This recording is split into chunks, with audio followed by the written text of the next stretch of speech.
Good afternoon. Welcome to GrainTV. My name's Cody Bills. This is Logan Burgess. Today is December 13th, and we had a bit of a mixed trade today. Corn ended up closing down 4 3/4, beans up 3 1/2, wheat in Chicago trading down 3 3/4, and Kansas City wheat right behind it down 2 3/4. Logan, we did have export sales released this morning. I think a lot of emphasis is going to be placed on these demand numbers, especially as we go toward January. Did we see any changes from the trends we've observed in the past? You know, not really, Cody. I think once again, soybeans here outdid what the trade was expecting. Reported sales this morning were 1.3 million metric tons. The high end of analyst expectations was about 850,000 metric tons there. So certainly another exceptionally strong showing for beans. We traded about 19 cents higher at one point. We did back off, though, toward the end of the day. But as you said, you know, the trend continues.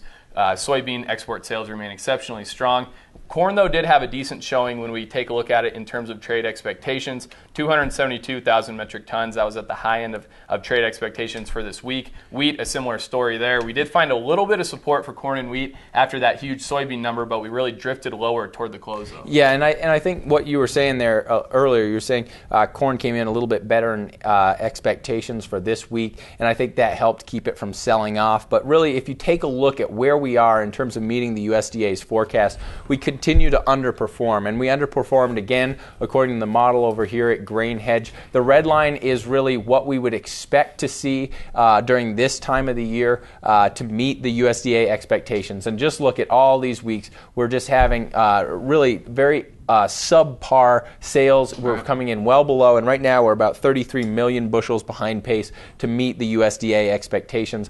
I think if this trend continues, we're going to have to see a revision in January. I expected it in December, but I would suggest if this trend continues, we're going to have to see something in January. If you take a look at beans, completely different story. You can really see we had two very strong weeks back to back. We're 194 million bushels ahead of pace, and that's up from 182 million bushels ahead of pace last week. So the bottom line here is export sales for beans are very strong. The trend continues, while the trend continues also for corn, which is very weak. Logan, we do have NOPA numbers. That's going to be released tomorrow. What are the expectations over there? The expectations right now, Cody, are 157 million bushels of beans crushed into meal during the month of November. If we take a look at that, that's the highest total that we've seen, or if we can achieve that, it will be the highest total that we've seen since January 2010. So obviously that would be a huge number. That's going to be watched very closely because, Cody, I know you were talking about, you know, we were in general agreement that the USDA, or we thought the USDA was going to need to revise their export sales forecast higher.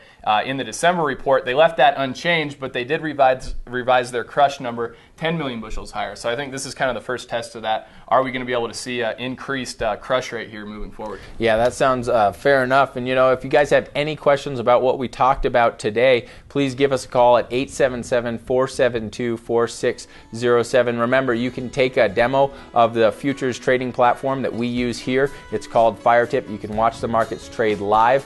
Thanks a lot for joining us. We'll see you here on Friday. Everyone.